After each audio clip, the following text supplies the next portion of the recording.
if it really is a 50-50 race, then Donald Trump is very, very likely to win. You've seen large numbers of people turning out in North Carolina and Georgia, maybe that you haven't seen before. And perhaps, who knows, that might be good for Harris. But I think it is very, very hard to get an idea of where things really are. Democrats are scared out of their minds. And there are a lot of reasons for that. Republicans wake up in the morning thinking about how they're going to move the ball, and Democrats wake up in the morning praying that they don't drop it. I find that there are a lot of things that the American media picks at Democrats over, while they allow Republicans to do the most outrageous things and never call them out for it at all, which is interesting because more and more American voters call themselves independents than at any time in history. But numerous surveys have shown that even most of the people who call themselves independents behave in a very, very partisan way when they vote. And I really think that all of this brouhaha about Kamala Harris not answering questions perfectly is an unreasonable standard.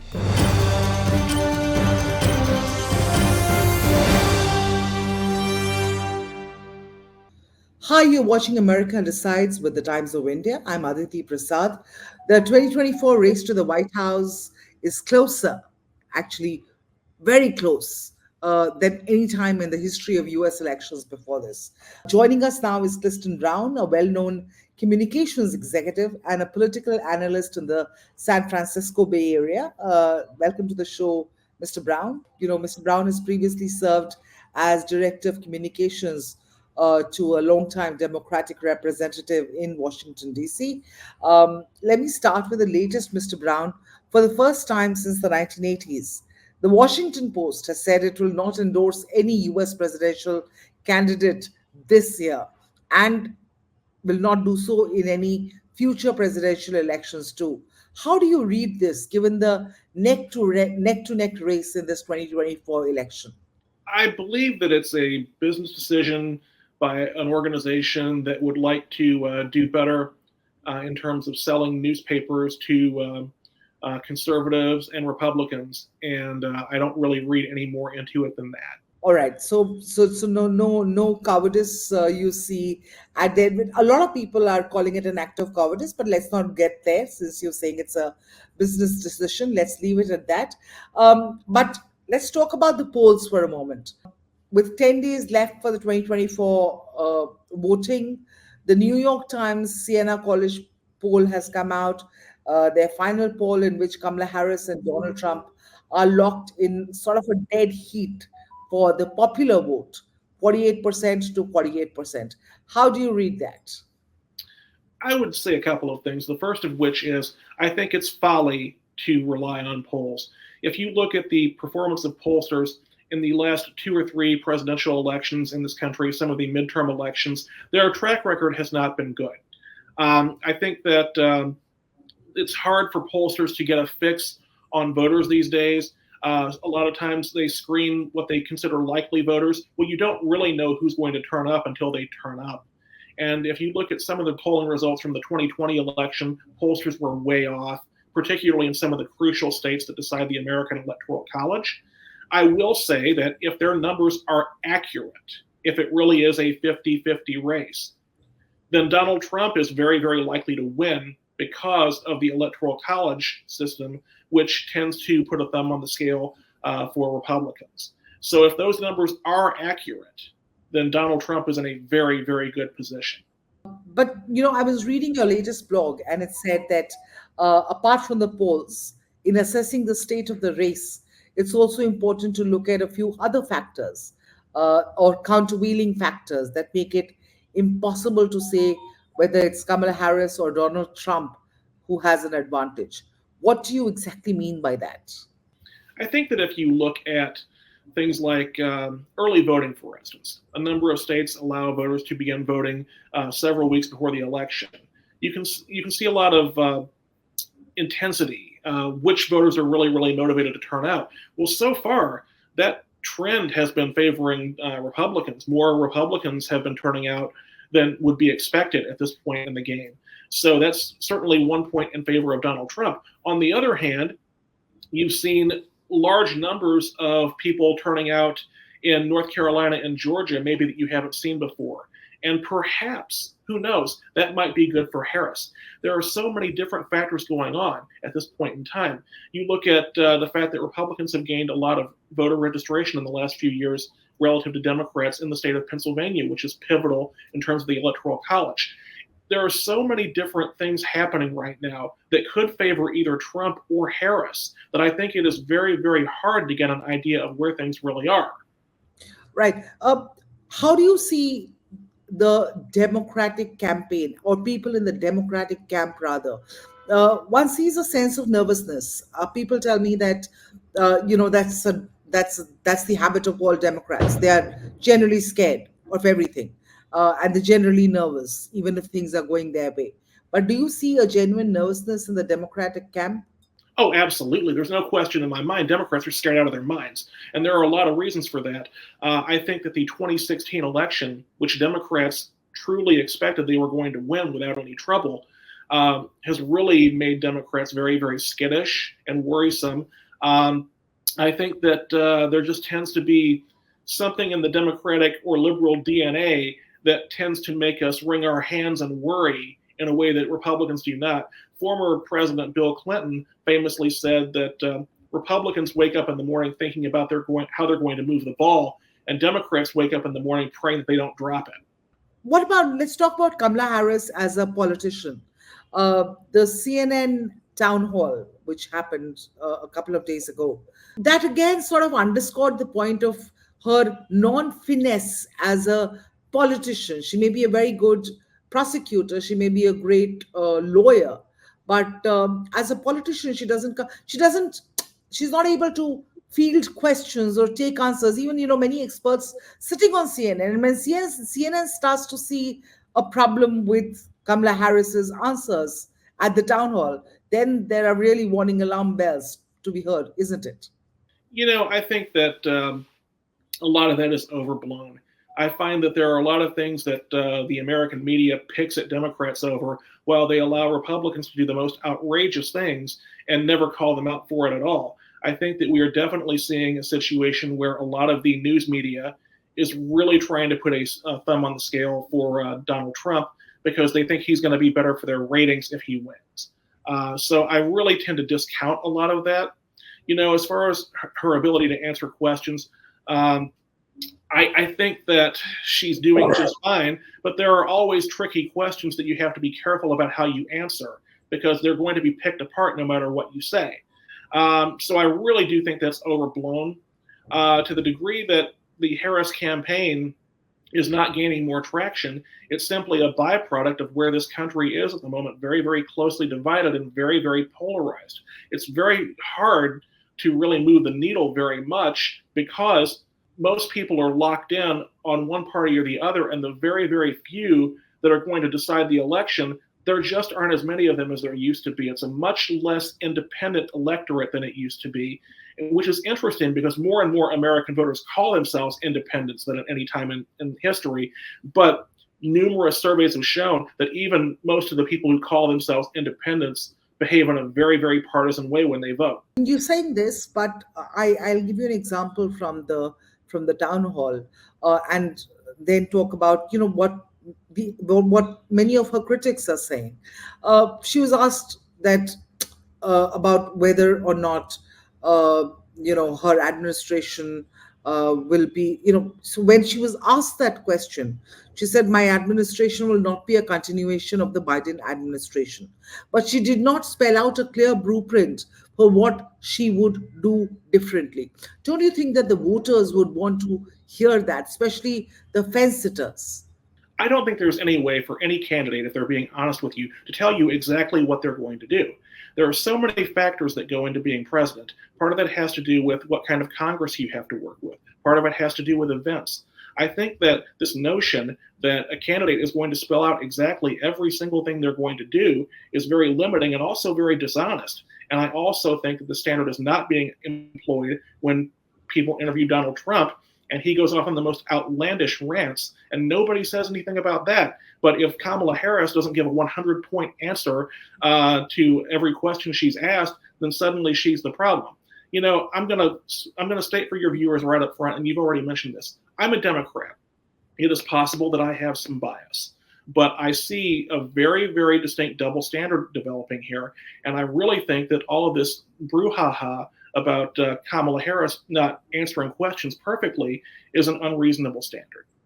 Because the same, if you apply the same yardstick to Donald Trump, because that's exactly what many people say about Donald Trump, especially the Democrats say about Donald Trump. Mhm. um, that you ask him a question and he goes meandering into 10 different directions and then takes some segue somewhere.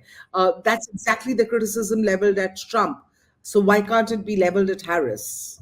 I think that it's perfectly fine for people to level whatever criticisms they want. I just think there's selective enforcement being happening here. I think the media has not been an honest broker, and I do believe that a lot more is made of whenever she doesn't do something perfectly than whenever he doesn't. All right. You said you were a Democrat. So, as a communications expert, as somebody who's been in the system, could you spell out for our viewers how a Harris presidency will be able to resolve the economic issues and the inflationary issues much faster than what the Trump campaign is promising to do? Because in most of the polls, what one sees is that on the matters of economy, the Trump is getting a much higher rating Mhm. than Kamala Harris. Well, it really has to do with economic policy. Do you believe that the economy is going to be better off if you allow very wealthy people, very wealthy corporations to keep more of their money, or if you put that money back into the economy through a system of progressive taxation? And that is the crux of the issue between any Republican candidate and any Democratic candidate. The Republican Party believes very much in lowering taxes for people who have more money on the premise that more of that money is going to circulate into the economy. The Democratic Party has the other approach that progressive taxation should be leveled at people who have more money to put more of that money back into the economy rather than allowing super wealthy people to hoard it.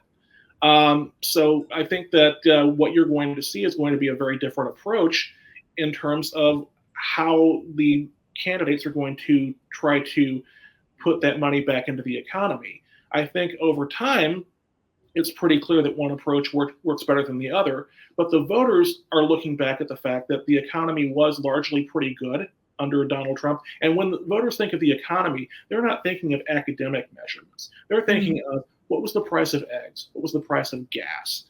Did my paycheck go further? And they're looking around and they're saying, my paycheck maybe went a little further when Donald Trump was president. But that's a very, very simplistic view, and it doesn't take into account the fact that Donald Trump inherited a very strong economy from his predecessor. And that predecessor being, of course, Barack Obama. But please tell me, in terms of, and since we're talking about Barack Obama, uh, the another very important thing that we've noticed in these elections is the presence of Barack Obama campaigning for Kamala Harris. He wasn't as omnipresent, or even Bill Clinton, for that matter, was not as omnipresent during the Joe Biden campaign in 2020. Why now?